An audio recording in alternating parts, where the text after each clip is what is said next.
Fala galera, e aí gente, tudo bem? Nesse vídeo aqui nós vamos conversar sobre Vinícius Júnior, sobre tudo que ele tem sofrido na Espanha, mais um caso de racismo, blá blá blá. Mas esse vídeo tem uma coisa diferente dos demais.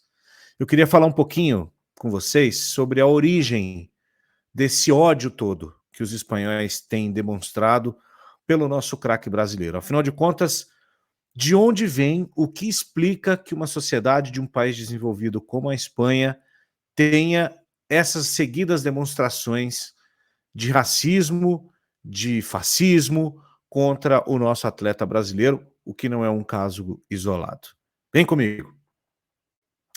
Bom, todo mundo já sabe o que aconteceu com o Vinícius Júnior, o mundo inteiro já está falando, é a 10ª vez que acontece, ninguém faz nada e tudo mais. Mas hoje uma pergunta que eu recebi no Rede TV News, eu acabei de chegar, hoje é dia 22 de maio de 2023, acabei de chegar em casa aqui da Rede TV, participei lá do jornal, meio de última hora, para falar disso, e a Amanda Klein, que é uma competentíssima jornalista, perguntou assim para mim, mas poxa, isso não é só futebol, por que tem tanto racismo na sociedade espanhola? E aí eu, na hora, não consegui traduzir tudo o que eu gostaria, então eu gostaria de deixar aqui registrado aquilo que eu leio, conheço, ouço, porque gosto muito de história também e principalmente da história europeia. A Espanha, como vocês sabem, é um país que colonizou boa parte da África na época da extração mineral aqui do nosso continente, principalmente, né? Portugal e Espanha dividiam o mundo ao meio, Tratado de Tordesilhas, que a gente aprendeu na escola, e as duas nações passaram a dividir também o mercado da escravidão, principalmente dos africanos. Então existe uma origem na formação do Estado Nacional Espanhol, como existe aqui no Brasil, muito ligada à questão do negro como um povo subjugado, como um povo inferiorizado para que dele se pudesse tirar a força de trabalho, uma história que nós conhecemos aqui no Brasil de uma maneira muito forte e a gente vive esse sentimento também aqui de outras maneiras. Esse é um ponto. Segundo ponto, a Espanha, muito recentemente, porque menos de 50 anos não é nada para a história, viveu uma ditadura de mais ou menos 30 anos, de 47 até 75, quando morreu o general Franco. Era uma ditadura de exército, de forças armadas, como era a nossa também. Inclusive, quando ele morreu, foi o período aqui no Brasil mais forte, né? Ali estava começando a terminar o período mais duro da nossa ditadura militar aqui. Essa ditadura franquista, ela vem seguida de um alinhamento espanhol ao nazifascismo da Segunda Guerra Mundial, né? A Espanha teve um apoio velado, uma certa dose de conivência e de apoio, principalmente às forças italianas e alemãs, mas principalmente italianas ali no sul da Europa, para lutar contra a União Soviética, principalmente. Esse movimento que a Espanha fez se alinhando ao eixo famoso, eixo do mal da Segunda Guerra Mundial, deixou a Espanha, num determinado momento da sua história, isolada do resto do mundo. Como esse lado foi o que perdeu a guerra, para a sorte da humanidade, a Espanha acabou ficando isolada, porque foi punida, né, pelo lado vencedor, e só mais para frente que os Estados Unidos voltaram a se alinhar num período até de certo progresso econômico da era franquista dentro da Espanha. A era franquista na Espanha não é só um regime político, não era só um governo. Era também um pensamento de sociedade. Existia uma leitura de mundo alinhada àquele movimento. Eu não estou aqui, não vou aqui fazer juízo de valor, não é meu papel, não sou historiador, eu sou jornalista. O que eu quero colocar é o seguinte: existe, num período dos anos 40 até o fim dos anos 70, ou seja, a geração dos nossos pais, eu tenho 44 anos, na Espanha, que consolidou um certo pensamento alinhado à extrema-direita, de nacionalismo exacerbado, de uma certa rejeição aos estrangeiros, e vem nesse pacote a xenofobia, a gente já falou aqui, mas o racismo, a homofobia, outros valores que se chocam com o conservadorismo e que fizeram parte de uma importante parcela da sociedade espanhola num período da história, principalmente nos anos 70, em que outras nações europeias já estavam debatendo esse tema. Inglaterra, França, Holanda, né, que sempre foi uma nação mais progressista, a Alemanha, né, que também teve que passar por esse divã. A Espanha demorou mais para fazer isso, porque ficou presa dentro desse túnel de tempo da era franquista que se estendeu, porque isso se estende, é claro, é mais ou menos como é o nosso país aqui. Esses ideais vieram para cá. Então, dentro do que hoje é a sociedade espanhola, de uma maneira bem generalista, e a gente não pode também taxar como se todo espanhol fosse racista, ou se toda a Espanha fosse racista. A Espanha tem suas divisões internas, que aliás foi uma coisa que o franquismo tentou matar, né, a questão do País Basco, a questão da Catalunha, e hoje existe uma certa unidade, mas a gente sabe que dentro da Espanha a coisa não é bem assim. Então, existem algumas regiões da Espanha, especificamente a comunidade valenciana, é uma das comunidades mais conservadoras do país. Por isso, ali acabou acontecendo, talvez, com um pouquinho mais de força em relação ao Vinícius Júnior.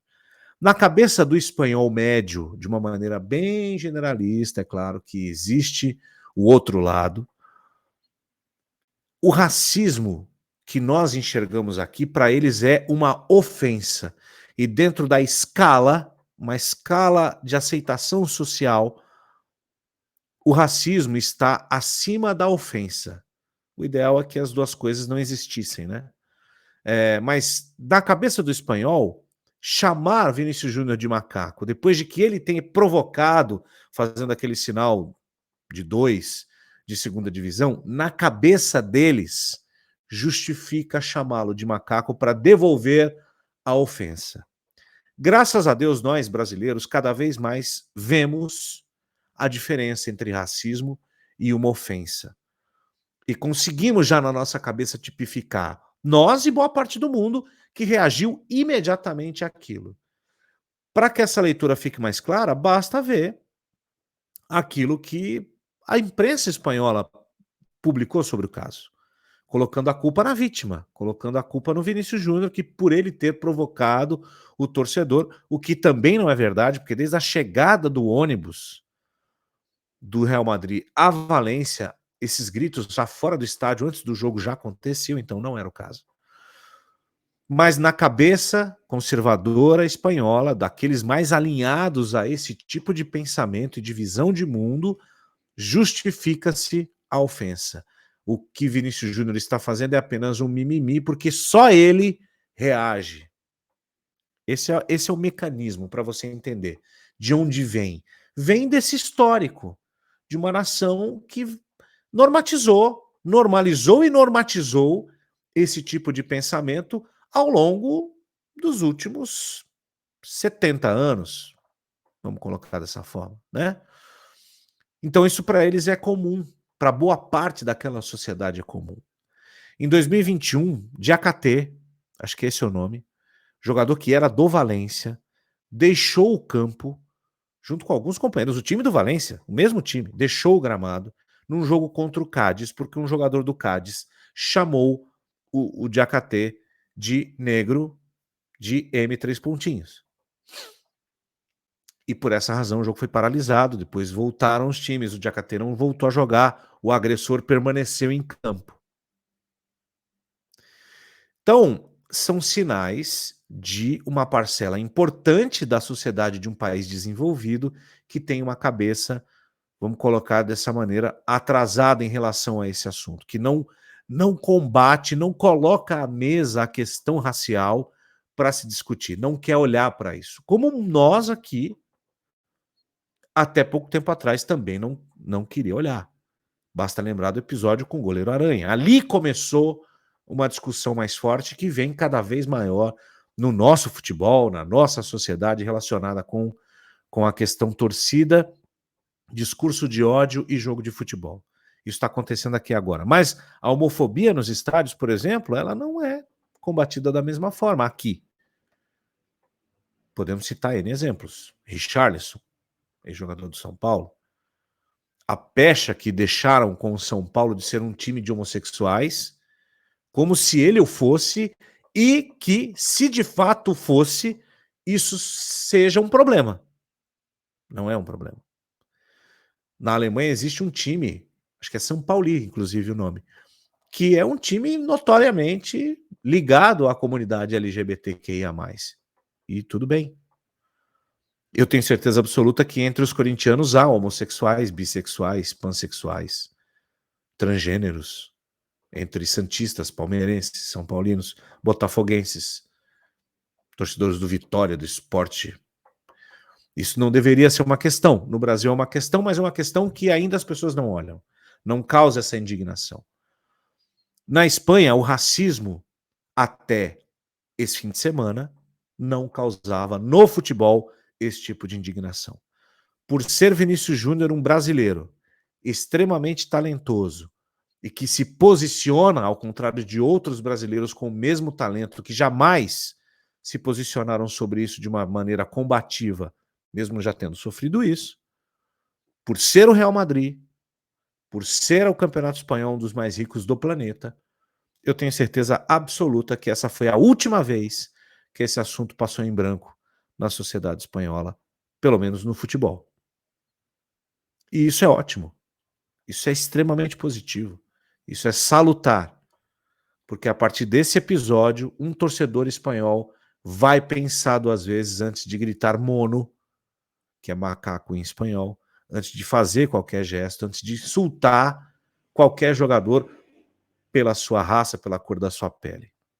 E quiçá um dia por uma opção sexual, que é um outro tabu que o futebol como um todo no planeta precisa resolver. Mas eu só queria deixar esse vídeo aqui para vocês. Se você gostou da explicação, aproveita para dar aquele like. Se você não concorda, se você tem mais informações do que o conhecimento de um aluno bom de história, que hoje é jornalista, que é o meu caso, e quiser contribuir, é só deixar o seu comentário, o seu like, compartilhe essa live para que mais gente fique sabendo do porquê, afinal de contas, de onde vem? De onde vem? Não é só uma cabeça fraca de uma pessoa ou de um grupo de pessoas. É uma estruturação social duradoura, passada de geração a geração, que se fundamenta na formação de um povo. A gente tem que entender isso na hora de analisar friamente uma questão tão importante como essa. Viva Vinícius Júnior, fogo nos racistas, e que esse seja o último mau exemplo que o futebol espanhol esteja oferecendo ao mundo. Obrigado pela companhia. Até a próxima.